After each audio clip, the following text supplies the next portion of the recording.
Women are still navigating the effects of the male-dominated workplaces a year and a half after the rise of the Me Too movement.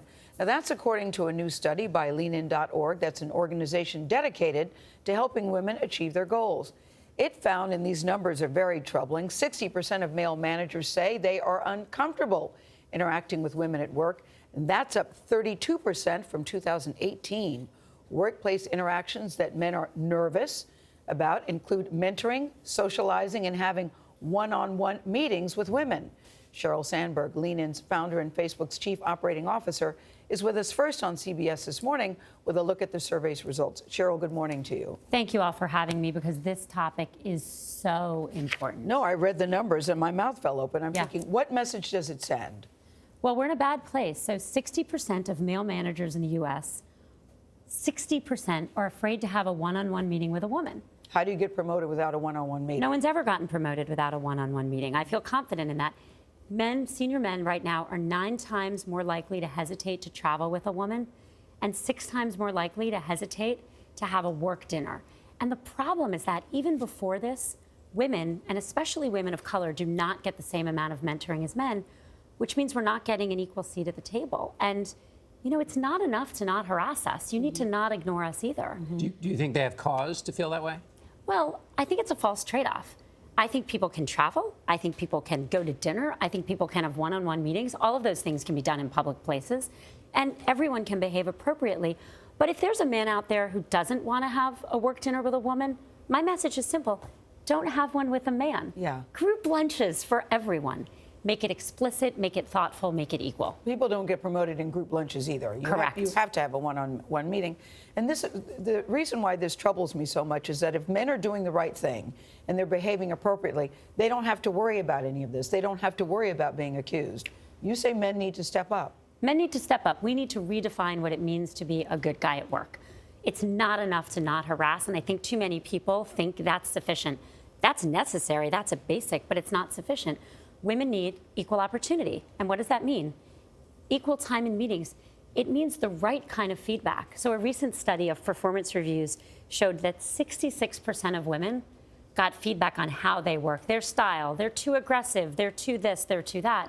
Do you know what percentage of men got that feedback? Probably not a lot. Less than 1. Less The than. behavior. What That's essentially right. they're saying their behavior. Yeah, That's what is right. style feedback? Yeah, what Style is that? feedback is how you behave, it's how you do the work you do, not the work you do. So women are getting feedback that they're too bossy, they're too aggressive, they're too this, they're too that, and men are getting feedback on their work. And that's one of the reasons why men get more promotions. Also, that informal time, when the boss takes a trip, takes a junior colleague, that person gets all of that context, all of that time to spend with the boss. Who do you think gets promoted? And so our message is really simple. If we want to stop sexual harassment in the workplace, one of the things that does that most effectively is having more senior women. The only way we're going to get more senior women is if women are getting the same numbers of meetings, the same one-on-one coaching, the same feedback on their work, so that they can get the promotions they deserve. So other than men not meeting with male colleagues if they're worried about meeting with, because everybody knows about gossip. There's gossip in our industry. And so... and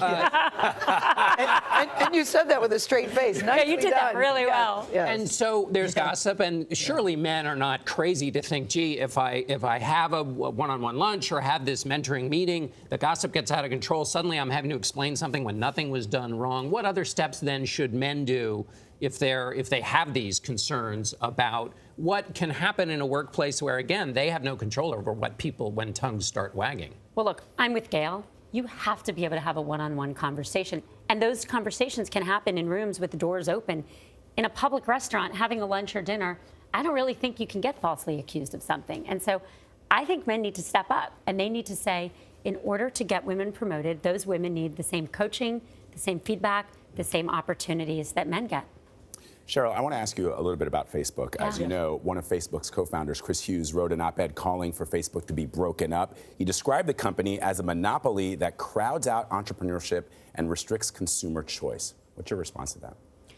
So we know, and I know, that there's real concern about the size and power of the tech companies, including Facebook. And those are the right questions to be asked. But I think the right answers are about writing the right rules for the internet, because you can break us up, you can break other tech companies up, but you don't actually solve the things people are worried about: privacy, elections, content. And so at Facebook, we know that we have hard work to do to earn back people's trust, and we're doing that work. We're doing two things. The first is we are fundamentally changing how we run the company. We have massive teams in place whose whole job is to protect people's privacy, protect elections, go through our systems and find things. But yet it still keeps happening, though, Sheryl. I mean, we know that Facebook has taken some knocks. Facebook has addressed it. But some people say that it really hasn't changed. One of Chris's points that he made when he was here is that Facebook has gotten too big, not just to fail, but too big to care. Does he have a point here? I don't believe that's the right point. In fact, one of the reasons we've had so many announcements of vulnerabilities is we're finding them. We made a commitment. Mark and I have said we are going to do anything it takes to fix these systems, and we believe we can do that. Now, how do you do that? You put teams of people in place, and they go systematically through things, and they find vulnerabilities, and then we announce them. We've also built a lot of tools to have other people find things. So you see these reports, oh, I found another thing on Facebook. We're grateful for that because that means it's another thing we're going to fix. Now, it is true that the size and scope of what we face is unprecedented. We know that. And we know we have a deep responsibility to protect elections, protect privacy, and we're doing the hard work to do it, and we're going to continue to do that hard work. What image do you think people have of Facebook?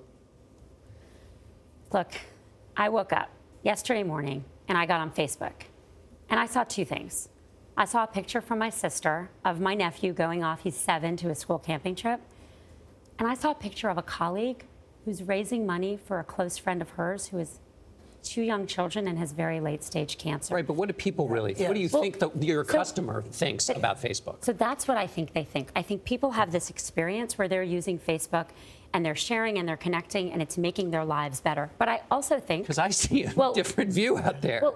Well, just to let me finish, I also think that people have real concerns, that things happened on our platform that we didn't expect. We didn't put enough resources to protecting the system.